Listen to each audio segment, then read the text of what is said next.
Welcome to the Joy Kumar Nadiad वाला show. सबकी cigarette का खोले ताला विद जॉय कुमार नडियाद वाला। तो आज जो हमारे बीच में गेस्ट आ रहे हैं, उन्होंने थिएटर, फिल्म्स, हालांकि हमारे गुजराती पूरी फिल्म इंडस्ट्री को बहुत एंटरटेन किया है। तो आइए हम ऐसे गेस्ट से मिलते हैं। ज्यादा बातचीत नहीं करूंगा उनके लिए, तो सीधा उनसे मिलते हैं और उनसे अच्छी अच्छी बातें करते हैं। So please welcome Nirav Kalal. Hello, how are you? I am fine, कैसे हो आप? बस एकदम फाइन। Yes. आइए। Yeah. सो गाइस, अब हम बातचीत शुरू करते हैं नीरव कलाल के साथ। तो हम शुरुआत करते हैं आपके शुरुआत से। Yes. तो आपने शुरुआत मतलब आपके दिमाग में ये चीज कैसे आई कि मैं एक अच्छा एक्टर बन सकता हूँ? Very good question. एक्चुअली मैं जब 10th क्लास में पढ़ता था तब हमारे स्कूल में मतलब बोर्ड तो था ही मेरा। Yes. उसके साथ साथ एक ड्रामा कंपटीशन थी जो स्टेट लेवल की कंपटीशन थी। हाँ. अब उसमें मेरे सर ने मुझे कहा कि नीरव एक ड्रामा है, उसमें आप एक रोल करेंगे, क्योंकि जो कैरेक्टर है वो आपके लुक पर जा रहा है, तो आप करेंगे या नहीं। तो मैंने कुछ सोचा नहीं, कुछ उसके बारे में ज़्यादा डिस्कस नहीं किया और मैंने हाँ बोल दिया। And then I did a show और वो नाटक इतना अच्छा हुआ। उस नाटक को मुझे बेस्ट एक्टर का अवार्ड उस नाटक से मुझे मिला और स्टेट लेवल की कंपटीशन में हमारा नाटक फर्स्ट प्राइज जीत के आया और उसमें मुझे बेस्ट एक्टर का अवार्ड मिला। क्या बात! जहाँ से मुझे लगा कि मुझे एक्टिंग करनी चाहिए और मुझे इस फील्ड में आगे बढ़ना चाहिए, और उसके बाद से मेरे अंदर जो एक्टिंग का कीड़ा कहते हैं वो जागा, और उस एक्टिंग के कीड़े को और उस एक्टिंग की जो मेरी पैशन जहाँ से जन्मी उसको पूरा करने के लिए मैं अभी तक काम कर रहा हूँ। क्या बात है, क्या बात है! मतलब सीखना जारी है। यस। तो मैं आपसे ये पूछना चाहता हूँ कि ज्यादा करके हमारी जो फिल्म लाइन है उसमें एक्टर्स है, सिंगर्स है, काफी सारी फील्ड है। तो जैसे कि होता है ना कि मैंने भी वो चीज़ की हुई है, मैं भी एक एक्टर हूँ। तो जब मुझे वो एक्टिंग का कीड़ा मेरे अंदर जागा तो मैंने फर्स्ट टाइम आईने में जाकर ट्राई किया था। यस। तो आपने ये चीज़ की थी कि नहीं की थी? यस, बहुत बार एक्चुअली जब भी स्क्रिप्ट, जैसे कि थिएटर फुल लेंथ प्ले होते हैं। यस। जैसे कि मैंने 3 साल मेरी एक्टिंग के जो करियर के पहले 3 साल थे मैंने सिर्फ और सिर्फ थिएटर किया है। तो उन 3 सालों में जब भी फुल लेंथ प्ले होते थे तो लगभग 50 से 55 सीन की एक पूरी स्क्रिप्ट होती थी। यस। जो हमें स्टेज पर 2 से 2.5 घंटा एक साथ पूरा प्ले करना रहता था। Yes. तो उसके लिए हमें स्टोरी में जितने भी मेरे डायलॉग्स होते हैं या पूरी स्टोरी के जितने भी डायलॉग हैं सारे कैरेक्टर्स के, Yes. वो हमें बाय हार्ट होने चाहिए, क्योंकि ऑन द स्पॉट कभी भी किसी भी प्रकार का इम्प्रोवाइजेशन हो सकता है। कभी भी कोई और डायरेक्टर, कोई जो दूसरा कैरेक्टर है हमारे साथ, वो कोई डायलॉग भूल गया। Yes. या फिर किसी ने इम्प्रोवाइज किया तो हमें पता होगा तो हम उस चीज को इम्प्रोवाइज करके उस प्ले को आगे बढ़ा सकते हैं। तो इसके लिए सारे एक्टर्स के, सारे किरदार के डायलॉग याद होना बहुत जरूरी है। तो उसके लिए उस वक्त क्या करता था, मैं मिरर के सामने बैठ जाता था और मिरर के सामने बैठ करके पूरी स्क्रिप्ट को मैं रीड करता था। मैं कभी उसको लर्न नहीं करता था, कभी उसको याद नहीं करता था, उसको सिर्फ और सिर्फ दिल से और दिमाग से समझता था, जिसकी वजह से मैं स्क्रिप्ट पूरी सिर्फ एक बार पढ़ता था और मुझे 80 to 85% स्क्रिप्ट याद रह जाती थी। क्या बात है, बहुत बड़ी बात है। क्योंकि हमारे एक्टर में एक चीज़ तो होनी चाहिए। मैं ज़्यादा करके देखा हूँ। मैं मुंबई में जब वर्क करता हूँ तो ज़्यादा करके मैं नाम तो नहीं ले सकता, पर मैंने ये चीज़ देखी है कि एकदम छोटे छोटे शॉट देते हैं। तो वहाँ देख के हमको खुद को ये फील होता है कि शायद हम यहाँ खड़े होते तो हम पूरा दे देते। तो हमारे एक्टर में ये चीज़ तो होनी ही चाहिए। तो वो आपके अंदर बहुत बड़ी बात है। तो हम आगे बढ़ते हैं। तो आपने स्टार्टिंग जो थिएटर से किया, तो फैमिली में से सपोर्ट था आपको? Yes, again very good question. Basically मैं राजस्थान से बिलोंग करता हूँ। ओके। उदयपुर से बिलोंग करता हूँ और अहमदाबाद में ही मेरा जन्म हुआ है और मैं यहीं पला बड़ा हूँ और यहीं मैं मेरी एजुकेशन के साथ साथ मेरा एक्टिंग करियर भी मैंने यहीं से शुरू किया। तो पहले मेरा फैमिली बैकग्राउंड पूरा एजुकेशन सेक्टर से है, तो उन लोगों का सपोर्ट शुरुआती टाइम में नहीं था। वो लोग नहीं चाहते थे कि मैं एक एक्टर बनूं या इस फील्ड में जाऊं। वो यही चाहते थे कि मैं भी एजुकेशन सेक्टर में ही रहूं और मैं अपने जो हमारा फैमिली बिजनेस है उसी को आगे बढ़ाऊं। तो उन लोगों का सपोर्ट उस वक्त बहुत कम था, बट जैसे जैसे मैं काम करता गया, जैसे जैसे लोगों तक मेरे काम पहुंचते गए और लोगों से उनको अप्रिशिएशन मिलता गया कि Nirav is doing very good, Nirav is doing good, yes, फिर पापा मम्मी का और सबका सपोर्ट मुझे मिलता गया, और धीरे धीरे धीरे धीरे धीरे मैं उनका ट्रस्ट और बनाते गया, और अभी उनका फुल सपोर्ट है। नो डाउट उस टाइम में उन लोगों का सपोर्ट नहीं का मतलब इस तरह से कह सकता हूँ कि वो लोग को ट्रस्ट नहीं था कि नीरव इस फील्ड में आगे बढ़ पाएगा या कुछ नहीं कर पाएगा कि या नहीं। नहीं। हाँ, अपना टाइम तो नहीं बिगाड़ रहा है बस।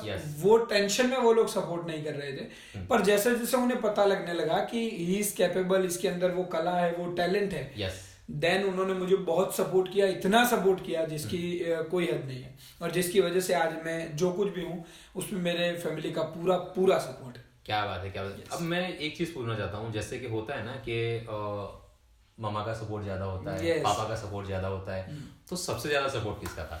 देखो एक्चुअली मुझे मम्मा, पापा और मेरी वाइफ, इन तीनों का सपोर्ट बहुत अच्छा है। क्या बात है, क्या बात है, क्या बात है। एक चीज है हमारी लाइन में, अगर वाइफ सपोर्ट देती है तो बहुत बड़ी बात है। ट्रू। ऐसा समझ लो कि सारी जंग जीत गए हम। यस, मैं इस इंटरव्यू के माध्यम से, आज ये वैलेंटाइन स्पेशल एपिसोड है शायद, तो उस हिसाब से मैं अभी इस इंटरव्यू में यहाँ से मेरी वाइफ को याद करना चाहूँगा। Asha, thank you so much for your support. तुम्हारा सपोर्ट बहुत अच्छा है मेरे लिए, और जिसकी वजह से मैं इतना अच्छा काम कर पा रहा हूँ, और आई होप कि तुम्हारा सपोर्ट ऐसे ही बना रहेगा। तो मैंने जो ड्रीम्स देखे हैं इस फिल्म इंडस्ट्री में आगे बढ़ने के, वो बहुत जल्द पूरे करूँगा। Thank you so much for your support. Keep supporting, keep loving Asha. Thank you. क्या बात है, क्या बात है। तो आज जैसे आपने कहा अपना वैलेंटाइन डे स्पेशल एपिसोड है, तो जो प्यार करने वाले लोग हैं, जो लव करने वाले लोग हैं, उसको क्या कहना चाहोगे आप? अबाउट लव लव के बारे में तो जितना कहें उतना कम है, बट मेरे हिसाब से लव की डेफिनेशन एक शब्द में है, और वो है trust. Yes, trust is the very important thing in a relationship. तो ट्रस्ट जहाँ है वहाँ मैं सोचता हूँ कि प्यार है। तो हर एक रिलेशनशिप में, एक हस्बैंड वाइफ या फिर दो पार्टनर के बीच में जो ट्रस्ट होता है वो बहुत ज़रूरी है। अगर आप अपने पार्टनर के प्रति अपना ट्रस्ट बना के रखेंगे तो आप अपने पार्टनर को लव के तौर पे उससे बड़ी चीज़ और कोई नहीं दे सकते। तो कभी भी अपने पार्टनर का ट्रस्ट मत तोड़िए। इससे ज़्यादा प्यार आप अपने वाइफ को, मुझे नहीं पता, किसी और चीज़ से दे सकते हैं। Trust is the main thing in love. तो आगे बढ़ते हैं और नीरव कलाल जी का एक सीक्रेट ओपन करते हैं। तो नीरव जी, मैंने ये चीज़ सुनी है कि आपने जो शादी की है वो लव मैरिज है। काफ़ी हद तक सही सुना है आपने। बात कुछ ऐसी है कि मैंने शादी की, वो लव कम अरेंज है। एक्चुअली हम दोनों एक दूसरे से पहले से ही मतलब पसंद करते थे एक दूसरे को। उसके बाद हमने वो चीज़ फैमिली में रखी, एंड फैमिली ने एक्सेप्ट भी किया, और देन वी गॉट मैरिड। क्या बात है, क्या बात है। इसीलिए कह सकते हैं कि लव कम अरेंज। क्या बात है, क्या बात है। और मैंने तो मतलब आप जिस हिसाब से आगे बढ़ रहे हो लाइन में, वो मैं देख रहा हूँ। आपका जितने भी एल्बम्स आ रहे हैं, तो आपकी वाइफ जो सपोर्ट दे रही है आपको, वो बहुत बड़ी बात है। और मैं तो भाभी से इतना ही कहना चाहता हूँ कि ऐसे ही सपोर्ट बनाए रखिए। और तो एक ना एक दिन, अभी भी हमारे लिए तो सुपरस्टार है ही, सबके लिए सुपरस्टार है, लेकिन और आगे बढ़े, हम ऐसा चाहते हैं। तो नीरव जी, आगे बढ़ते हैं हम लोग। अब मैं ये चीज़ जानना चाहता हूँ कि आपने फर्स्ट टाइम जब ये लाइन में कदम रखा, तो आपको मतलब एक ऐसा दोस्त होता है ना कि जो सपोर्टिव होता है, मतलब उसके लिए मतलब अपने लिए सब कुछ छोड़ने के लिए तैयार हो जाता है। तो ऐसा कोई दोस्त रहा है आपकी लाइफ में? यस, मेरी लाइफ में मेरा एक बेस्ट फ्रेंड रहा है, जो स्कूल टाइम से मेरा अच्छा फ्रेंड है, जिसका नाम है कृणाल खत्री। मैं आज इस इंटरव्यू में उसे भी याद करना चाहूँगा। जब मैं मेरी स्कूलिंग टाइम में उसका मुझे बहुत सपोर्ट रहा, काइंड ऑफ मेरे एजुकेशनल करियर में और मेरे स्टडी टाइम में उसने मुझे बहुत सपोर्ट किया। बट जैसे जैसे मुझे इस फील्ड में आगे आना था, तो उस वक्त अगर किसी का सपोर्ट मिला है तो वो है मेरा फ्रेंड कुणाल। कि मुझे अगर कोई भी छोटी छोटी चीज़ें, मतलब छोटे छोटे काम से मैं आगे बढ़ा हूँ, वो देख रहा है कि किस तरह से मैं स्ट्रगल कर रहा हूँ, किस तरह से मैं आगे बढ़ रहा हूँ। तो हर जगह कहीं ना कहीं मुझे कुछ ऐसा चुभता था, या फिर मुझे किसी चीज़ से बुरा लग जाता था, तो मैं उसे हर बात शेयर करता था। और वो मेरी सारी बात को मतलब अच्छी तरह से सुनता था और फिर उसका अच्छा सॉल्यूशन भी देता था, जिसकी वजह से मुझे वो एक मोरल सपोर्ट की जो ज़रूरत थी वो सपोर्ट मुझे कुणाल की तरफ से बहुत अच्छा मिला। Thank you Kunal for that. और आज भी वी आर इन टच। इतनी ज़्यादा पहले जैसी बातें नहीं होती हैं क्योंकि वो भी अपने काम में व्यस्त रहता है, मैं भी अपने काम में व्यस्त रहता हूँ, बट हम जब भी मिलते हैं तो जैसे रोज मिलते हैं उसी तरह से बात करते हैं। क्या बात है, क्या बात है। एक कहते हैं ना कि लाइफ में एक सच्चा दोस्त जरूर होना चाहिए। ट्रू। तो वो रहता है तो जिंदगी एकदम खुशनुमा हो जाती है। तो उसके साथ साथ अगर फ्रेंड्स की बात करें तो फिल्म इंडस्ट्री में इसी इंडस्ट्री में मेरे 2-3 दोस्त रहे हैं जिन्होंने मतलब शुरुआत में मैंने उनके साथ काम किया तो उनका भी काफी अच्छा सपोर्ट बना रहा। तो हम वहीं आ रहे थे। तो नीरव जी, हम आपसे आगे सवाल पूछना चाहते हैं कि आपको फर्स्ट ब्रेक कैसे मिला? फर्स्ट ब्रेक, हाँ एक्चुअली मैंने आपको जिस तरह से बताया कि मैंने इस इंडस्ट्री में शुरुआत की वो थिएटर से की थी। yes. तो मैंने पहले 3 साल तो थिएटर किया है, जो अलग अलग डायरेक्टर्स के साथ अलग अलग फुल लेंथ प्लेस किए हैं और एकांकी नाटक किए हैं। वो करते करते फिर डीडी गिरनार गुजराती चैनल जिसके बारे में आपने सुना होगा, तो डीडी गिरनार पे सीरियल आती थी शनिवार शाम 7:30 बजे। सीरियल का नाम था खलनायक, जिसके दिग्दर्शक थे बापोद्रा सर और जिसके प्रोड्यूसर थे संजय शाह जैकी। और जैकी सर की ये सीरियल मैं देखता था तो दूरदर्शन पे मुझे ऐसा होता था वो सीरियल देख करके कि मुझे इस सीरियल में एपिसोड करना है। क्या? और उस वक्त वो सीरियल पूरी होने के बाद लास्ट में प्रोड्यूसर का कांटेक्ट नंबर आता था संजय शाह जैकी सर का। अच्छा। तो मैंने वो कांटेक्ट नंबर वहां से लिया और उनको कांटेक्ट किया और मैंने कहा कि सर मैं थिएटर करता हूँ और मुझे आपकी सीरियल में काम करना है ये वो। तो ही सेड कि आप आओ, आपके 2 फोटो लेके आओ, जो हार्ड कॉपी फोटो के लेकर के आओ, उसके पीछे आपकी पूरी डिटेल लिखो और यहाँ आकर के प्रोडक्शन हाउस में जमा करवा के जाओ। तो मैं शूटिंग स्टार्ट था उनके फ्लोर पे, तो अहमदाबाद में गोता नामक स्थल पे उनका शूटिंग चल रहा था और मैं खुद गया वहाँ पे उनसे मिलने के लिए। वहाँ संजय शाह जैकी के ऑफिस में काम करते हैं शैलेश प्रजापति जी, मुझे याद है बहुत अच्छी तरह से। शैलेश प्रजापति जी से पहली बार मेरी मुलाकात हुई थी, जिनको मैंने अपने फोटोग्राफ की हार्ड कॉपी दी थी। और बापोद्रा सर वहाँ शूटिंग कर रहे थे और निशांत पंड्या हीरो थे और प्रगति आहिर हीरोइन थी। ये दोनों शूट कर रहे थे और उस वक्त पहली बार मैंने किसी चीज़ का शूट देखा होगा। और वहाँ फ्लोर पर बापोद्रा सर से मिला और शैलेश जी ने मेरा इंट्रोडक्शन करवाया, कहा कि ये बंदा है जो एक्टिंग करना चाहता है। तो बापोद्रा सर ने तुरंत ही कहा कि आपके पास बाइक है? तो उस वक्त मेरे पास स्टनर बाइक हुआ करती थी जो बहुत अच्छी बाइक कही जाती थी उस समय में। स्टनर बाइक लेकर के मैं शूटिंग सेट पर जाने के लिए रेडी था। दूसरे दिन उन्होंने मुझे बाइक लेकर के बुलाया, मैं सेट पर गया और उन्होंने दूसरी सीरियल उनकी चल रही थी साथ साथ में धूम मचाले, जिसमें सारी डिफरेंट बाइक्स दिखा रहे थे। तो उसमें पहली बार मैंने मतलब मेन हीरो के फ्रेंड का रोल किया था जो सब बाइक रेसिंग कर रहे थे।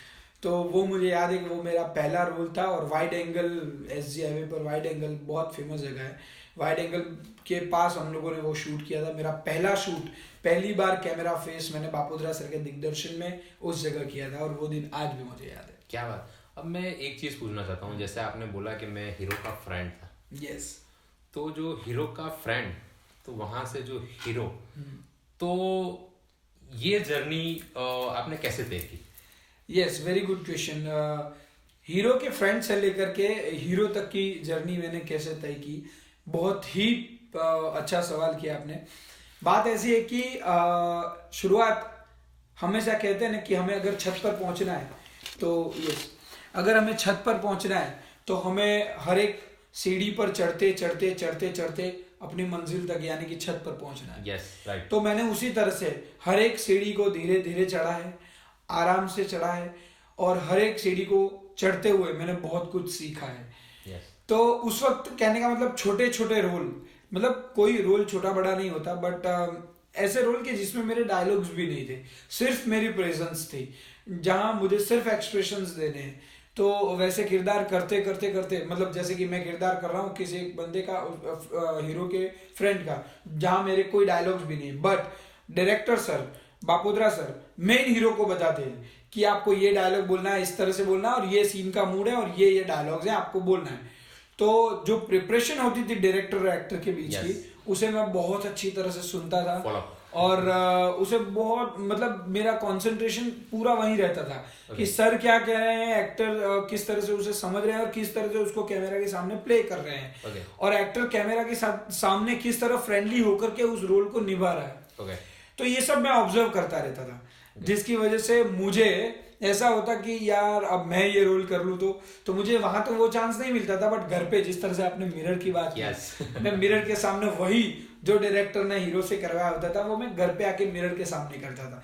वो कहीं ना कहीं वो हीरो मैंने अपने आप में खड़ा किया और धीरे धीरे धीरे फिर मुझे डायलॉग्स वाले रोल मिलने लगे, फिर एक डायलॉग, दो डायलॉग, एक सीन, दो सीन। फिर एक दिन ऐसा हुआ कि एक लीड एक्टर जिन्हें फ्लोर पर बुलाया गया था और मुझे फिर वापस फ्रेंड का ही रोल करना था, बट वो लीड एक्टर जो थे वो किसी कारणवश आ नहीं पाए। तो डायरेक्टर सर ने बोला कि ये बंदे की हाइट बॉडी अच्छी है, क्यों इसे ही ट्राई नहीं करते और ये डायलॉग्स भी अच्छे बोलता है। तो उस बार पहली बार मुझे मेन रोल में चांस मिला, वो भी संजय शाह जैकी सर की सीरियल थी और जिसके दिग्दर्शक थे राजू भाई पटेल, जो बहुत सारे एल्बम्स बना चुके हैं गुजराती फिल्म इंडस्ट्री में। जय विजन के डायरेक्टर है राजू भाई पटेल, जिन्होंने पहली बार मुझे एज ए हीरो चांस दिया था गुजराती सीरियल में जिसका नाम था खलनायक, और वहां से एज ए हीरो मेरा करियर स्टार्ट हुआ। आपने ये बात बोली तो मुझे अब ये जानना है, तो आपने खलनायक में first time as a hero lead किया? Yes, true. तो वो सीरियल्स करने में आपको जब फर्स्ट टाइम आप जब कैमरा फेस कर रहे थे तो आपको कितनी परेशानियां हुई? परेशानी तो कोई नहीं, क्योंकि डायरेक्टर सर का अच्छा सपोर्ट था। राजू सर ने जो स्क्रिप्ट दी थी एक्चुअली इम्प्रोवाइज्ड स्क्रिप्ट थी, वो मुझे अभी भी याद है।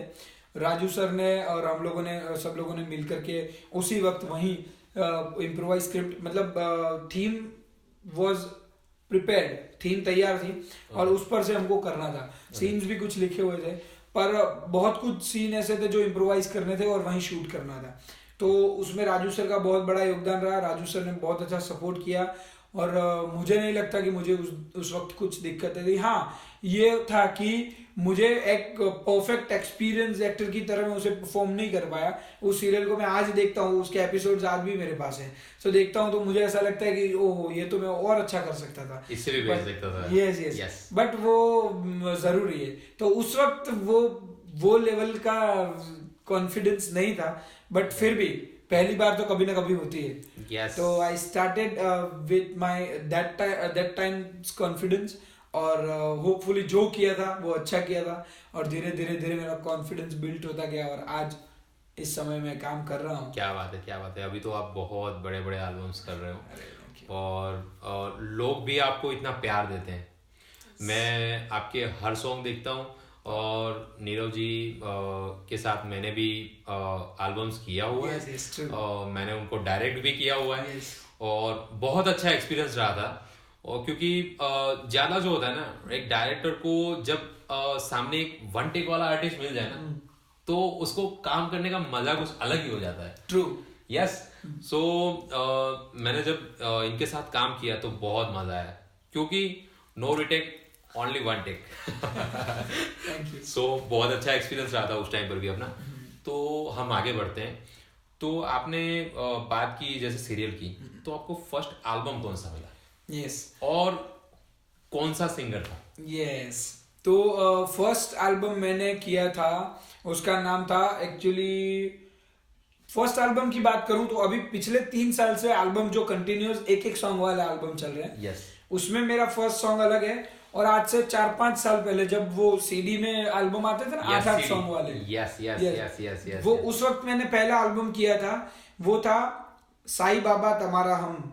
तो वो उस एल्बम सॉन्ग के सिंगर थे विशाल कविराज, जिग्नेश कविराज के भाई, जिनका सॉन्ग मैंने पहली बार किया था और पहली बार मैंने एज एन एल्बम एक्टर काम शुरू किया था, जिसमें 8 सॉन्ग थे, जिसमें से 4 सॉन्ग मुझे करने थे। और उस एल्बम का नाम था तमारा हम साईं बाबा और विशाल कविराज जी सिंगर थे, मुझे पूरी तरह से याद है। और उसके बाद जो अभी एल्बम का ट्रेंड शुरू हुआ एक सॉन्ग का, उसमें मेरा पहला सॉन्ग था रूपल डाभी, जिसमें सिंगर थी, और सॉन्ग का नाम था रोना तने कैम करी बुलाए, जो बहुत चला था सॉन्ग और सुपर डुपर हिट हुआ था वो सॉन्ग। और उसके बाद से धीरे धीरे सॉन्ग स्टार्ट हुए। उसके बाद मैंने जिगर स्टूडियो के सॉन्ग किए। जिगर स्टूडियो के सॉन्ग में मेरा पहला सुपर डुपर हिट सॉन्ग हुआ था, वो सॉन्ग था तू तारा रस्ते हूँ मारा रस्ते, जिसमें मैं लीड था। और वो सॉन्ग इतना सुपर डुपर हिट हुआ कि अभी 2 साल हुए उस सॉन्ग का रिलीज हुए 2018 में। 2018 की स्टार्टिंग में वो सॉन्ग रिलीज हुआ था और अभी 2021 चल रहा है। तो इस 2 साल की जर्नी में वो सॉन्ग 3.8 करोड़ लोगों ने देख चुके क्या बात। 3.5 करोड़ से ज्यादा व्यूअरशिप है अभी सॉन्ग की यूट्यूब के जिगर स्टूडियो चैनल में, आप देख सकते हैं यूट्यूब में। क्या बात। उसके बाद धीरे धीरे सॉन्ग्स मिलते गए और जिगर स्टूडियो से मुझे काफी अच्छी नामना मिली एल्बम इंडस्ट्री में। और वहां का सॉन्ग करने के बाद मैंने तुम्हारी नहीं तो कोई नहीं, जीव हथेली पर मुखी दी तो तारा रे भरोसे, जिसके सिंगर थे आकाश ठाकुर। पहली बार आकाश ठाकुर नए सिंगर के तौर पे आए थे और वो सॉन्ग इतना सुपर डुपर हुआ कि 1 साल में, अभी आज उस सॉन्ग को 1 साल हुआ है और 1 साल में वो सॉन्ग की व्यूअरशिप है 5.5 करोड़ व्यूज। क्या बात। तो इस तरह से जिगर स्टूडियो के काफी बड़े बड़े एल्बम सॉन्ग्स मैंने किए हैं। गुणवंत सर ने और जिगर भाई ने मुझ पर बहुत ट्रस्ट किया एज एन एक्टर और मैंने मेरा बेस्ट देने की कोशिश की और ऑडियंस को पसंद भी आया है। क्या बात। अब हम थोड़ा रुख चेंज करते हैं और फिर से एक बार फैमिली की तरफ बढ़ते हैं। तो फैमिली से मुझे ये चीज़ जाननी है, हमारी लाइन ऐसी है, हमारा ना कोई आने का ठिकाना होता है ना जाने का ठिकाना होता है। राइट। यस। तो बहुत सारी प्रॉब्लम्स होती है फैमिली में, लव लाइफ में प्रॉब्लम्स होती है। तो आपको ऐसी कुछ प्रॉब्लम्स हुई? प्रॉब्लम की बात करूँ तो येट अभी तक ऐसी कोई प्रॉब्लम हुई नहीं है और मैं भगवान से प्रे करता हूँ कि ऐसी कोई प्रॉब्लम हो भी नहीं। हाँ, बट ये है कि मेरी वजह से कभी कभार जब मैं शूट से बहुत लेट नाइट घर आता हूँ तो मेरी फैमिली वालों की नींद खराब होती है, तो वो मुझे ही बहुत बुरा लगता है। तो मैं इतनी धीरे से आता हूँ, आकर के मेरी वाइफ को शांति से कॉल कर लेता हूँ कि आप दरवाजा खोलिए और मैं चुपके से चला आता हूँ। घर के किसी मेंबर को बने तब तक किसी को पता ना लगे कि मैं कब आया, उस हिसाब से घर में जाता हूँ। और कभी कभी मॉर्निंग शूट्स में भी निकलना होता है, सुबह मॉर्निंग 4 AM को निकलना होता है, 5 AM को निकलना होता है। तो उस तरह से भी अकेले फटाफट उठ करके रेडी होकर के कब घर से निकलता हूँ वो मेरी वाइफ के अलावा और किसी को पता नहीं होता। तो मेरी वाइफ का उस चीज़ में बहुत सपोर्ट रहा है कि सुबह जल्दी निकलना, लेट नाइट घर आना। हाँ, कभी कभी ऐसा हो जाता है कि रात की 2-3 बजे फिर मम्मी का कॉल आता है कि आप अभी तक घर नहीं आए हो। यस। तो वो कभी कभी मुझे भी दर्द होता है कि यार हाँ यार मेरी वजह से अभी भी मम्मी जाग रहे हैं, तो उनको भी टेंशन रहता है। तो हाँ, ये थोड़ा बहुत रहता है, पर ये उसमें मतलब तकलीफ की बात नहीं होती। फैमिली का प्यार, फैमिली का सपोर्ट, ये सब फील होता है। यस। तो दैट्स वेरी गुड। इसीलिए मैं मेरी मम्मी, मेरे पापा, मेरी वाइफ, मेरी पूरी फैमिली को थैंक यू कहना चाहूँगा। क्या बात है, क्या बात है। और जब फैमिली का सपोर्ट होता है ना, तो इंसान कुछ भी कर सकता है। यस। अगर उसका सपोर्ट नहीं होता तो बहुत प्रॉब्लम्स होती है। मतलब हम अधूरे होते हैं उनके बिना। तो फैमिली है हमारे साथ तो कोई भी जो जंग हो वो हम जीत सकते हैं। यस। तो आगे बढ़ते हैं। तो आपने जैसे जैसे ये एल्बम्स करना शुरू कर दिया, तो मतलब इतने सारे बड़े बड़े एल्बम्स किए आपने, इतना सारा काम किया। अभी आपने काजल मेहरिया के साथ काम किया, राकेश बारोट, मतलब इतने बड़े बड़े विक्रम ठाकुर, इतने बड़े बड़े लोगों के साथ काम किया। तो आपने कभी मतलब ऐसा सोचा था कि आपको डायरेक्ट दी जॉय कुमार वाला शो में आने का मौका मिलेगा? एक क्वेश्चन मेरा नहीं था, मेरी टीम का था। नहीं, ऐसी कोई बात नहीं है। एक्चुअली जॉय कुमार जी मेरे बहुत अच्छे फ्रेंड है और इनकी एक ही रिक्वेस्ट पर मुझे आना पड़ा। उनका कॉल था कि नीरव जी आपको आना ही पड़ेगा, और मैं पहली ही बार में, क्योंकि उनके साथ उनका नेचर बहुत जॉली काइंड ऑफ है और he is very good person, तो उनका कॉल आते ही मैंने कहा जी हाँ, I will definitely come to give an interview. And मैं भी आपको दिल से बहुत शुक्रिया कहना चाहता हूँ कि मतलब मेरे एक ही कॉल पे उन्होंने मना नहीं किया, बिल्कुल यस बोल दिया। मैंने उनको बोला कि हम वैलेंटाइन डे स्पेशल एपिसोड कर रहे हैं, तो बोले यस जॉय जी मैं आ रहा हूँ 110%। सो आज आप मतलब आप अपने बिजी शेड्यूल में से जो टाइम निकाला हमारे लिए, उसके लिए हम दिल से शुक्रिया कहते हैं। Most welcome. तो आगे बढ़ते हैं अब हम। जैसे जैसे आपके एल्बम ऐसे बढ़ते गए, तो मतलब आपने कभी ऐसा सोचा था कि मुझे इतने बड़े बड़े स्टार के साथ धीरे धीरे काम करने का मौका भी मिलेगा? ट्रू। देखो मैं तो अभी थोड़ी देर पहले ही मैंने एग्जांपल दिया कि अगर हमें छत पे चढ़ना है तो हर एक सीढ़ी को चढ़ना ही पड़ेगा। तुम ऐसा सोचोगे कि मैं पहली सीढ़ी पे हूँ, सीधा चौथी सीढ़ी पे जंप करके आगे बढ़ूँ और छत पे जल्दी से जल्दी चढ़ जाऊँ, तो ये पॉसिबल नहीं है। कहीं अगर एक सीढ़ी जो भूल से छूट गई और वहां हमारा पाँव नहीं पड़ा तो हम सीधे गिरेंगे और सीधे नीचे आएंगे। क्या बात है। तो मेरा ये मानना है कि तुम जो कदम रखते हो वो सोच समझ कर और पूरी मजबूती के साथ कदम रखो। तो उसी मजबूती के साथ मैं काम करता गया और मैं राजस्थान से बिलोंग करता हूँ, बट गुजराती फिल्म इंडस्ट्री में मुझे काम करना था। तो Gujarati actors as a Gujarati actor मुझे दूध में साकर मिलती है उस तरह से मुझे मिलना था, और उसी तरह से घुल मिलकर मैंने गुजराती फिल्म इंडस्ट्री के साथ काम किया। गुजराती फिल्म इंडस्ट्री में जितने भी एक्टर्स अभी हैं सारे मेरे बहुत अच्छे फ्रेंड्स हैं। बड़े बड़े सुपरस्टार सिंगर जिग्नेश कविराज जी, राकेश बारोट जी, काजल मेहरिया जी, किंजल दवे जी, ये सब मेरे काफ़ी अच्छे दोस्त हैं। तो सबके साथ मेरा अच्छा टचअप है, सबके साथ अच्छा पीआरओ है, अच्छा रिलेशन है, और जिसकी वजह से काम मिल रहा है। और डायरेक्टर्स, प्रोड्यूसर्स वो लोग हैं जिन लोगों का सपोर्ट हमेशा बहुत ज़रूरी है, जिनका सपोर्ट मुझे अच्छा रहा है और हमेशा रहेगा। क्योंकि उन लोगों के जब भी उन लोगों के कॉल मुझ पर आते हैं तो हर समय मैंने पॉजिटिविटी ही दिखाई है, और उन लोगों के साथ काम करके मुझे भी बहुत मज़ा आया है और कहीं ना कहीं उन्हें भी मेरे साथ उतना ही मज़ा आया। क्योंकि काम करने की बात ऐसी है कि मुझे पर्सनली ऐसा फील होता है कि अगर कोई काम करना है तो दिल से करो, वरना उस काम को करो ही नहीं। तो मैं अगर कोई काम करता हूँ तो दिल से करता हूँ, वरना उस काम को करता ही नहीं हूँ। तो मेरा पहले से ये उसूल रहा है, जिसकी वजह से मुझे काम मिल रहा है। और सभी प्रोड्यूसर्स और सभी डायरेक्टर्स का, सभी friends, actor friends, singer friends, सभी का इस इंटरव्यू के माध्यम से थैंक यू कहना चाहूँगा। तो मिलते हैं एक छोटे से ब्रेक के बाद, ऐसे ही हम बने रहेंगे नीरव कलाल के साथ। सो देखते रहिए दी जॉय कुमार नैड़े वाला शो।